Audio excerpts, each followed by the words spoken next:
नमस्कार.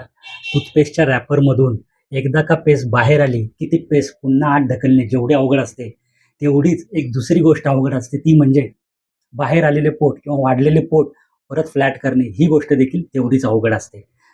आता वजन नेमके वाढते कशामुळे किंवा पोटाचा घेर वाढतो कशामुळे ते पाहूयात.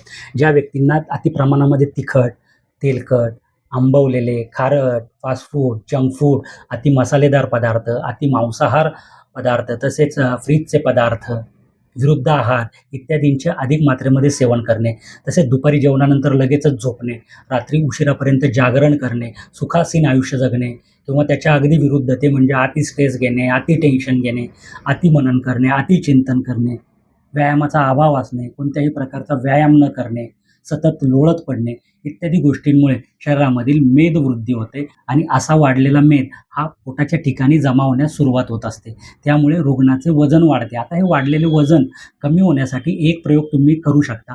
परंतु तो प्रयोग करण्या अगोदर वर सांगितलेली किंवा अगोदर सांगितलेली सर्व कारणे ही बंद करणे देखील तेवढेच गरजेचे आहे.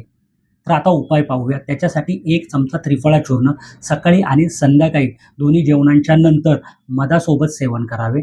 तसेच अंघोळीच्या वेळी तुम्ही या त्रिफळा चूर्णाने उद्वर्तन करावे. म्हणजे अगदी उठण्यासारखे पोटाच्या अप्पर डिरेक्शनला हे त्रिफळा चूर्ण काही वेळ म्हणजे 5 ते 10 मिनिटं चोळावे. त्याच्याने त्या ठिकाणच्या मेदाचे विलयन होण्यास सुरुवात होते आणि हा वाढलेला मेदधातू कमी झाल्यामुळे वजनही निश्चितपणे आटोक्यात राहू शकते किंवा कमी होऊ शकते.